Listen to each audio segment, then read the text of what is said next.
IQAC committee અને ઇતિહાસ વિભાગ દ્વારા ઐતિહાસિક વારસાના દસ્તાવેજોનું વ્યાખ્યાન અને પ્રદર્શનનું આયોજન જેપી કોલેજના હોલ ખાતે કરવામાં આવ્યું હતું। સદવિદ્યા મંડળના સેક્રેટરી જીવરાજભાઈ પટેલ દ્વારા કાર્યક્રમનું ઉદ્ઘાટન કરવામાં આવ્યું હતું। આ પ્રસંગે ઉપસ્થિત મુખ્ય વક્તા જીતેન્દ્ર શાહ દ્વારા કોલેજને 3 પુસ્તકો, ગુજરાત 50 ગોલ્ડન ડેસ્ટિનેશન, ગુજરાતના સંગ્રહાલયો અને ધન્યધરા ગુજરાતની ભેટ આપવામાં આવી હતી અને ઐતિહાસિક વારસાના દસ્તાવેજો અંગે ખૂબ જ સુંદર વ્યાખ્યાન આપવામાં આવ્યું હતું। આ પ્રસંગે જેપી કોલેજના ઇન્ચાર્જ આચાર્ય, ઇતિહાસ વિભાગના આયોજક ડોક્ટર પિયુષ ચૌધરી સહિત અન્ય પ્રાધ્યાપકો અને મોટી સંખ્યામાં વિદ્યાર્થીઓ ઉપસ્થિત રહ્યા હતા।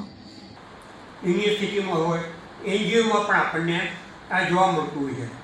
તો પ્રાચીન સમયમાં જે 4 વેદ હતા એમાં એક ઋગ્વેદમાં બહુ સરસ સૂત્ર છે કે ઋચો અક્ષરે પરમો વ્યમન, એટલે કે અક્ષરો અજર છે, અમર છે, લખેલું વંચાય, બોલેલું ભૂલી જવાય। વિદ્યાર્થી મિત્રોનો પણ અનુભવ હશે કે જ્યારે કોલેજમાં આપને એડમિશન લેવું હોય, સ્કોલરશિપ લેવું હોય કે એક્ઝામનું કોઈ ફોર્મ ભરવું હોય અથવા બીજી રમતગમતની કે કોઈ પણ કલ્ચરલ એક્ટિવિટીમાં ભાગ લેવો હોય ત્યારે આપણે જરૂરી પુરાવા કોલેજમાં આપવા પડે છે।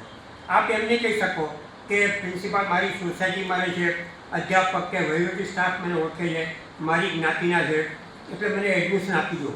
તો અહીંયા વિદ્યાર્થી મિત્રોને પણ લેખિત પુરાવો કોલેજમાં આપવો પડતો હોય છે।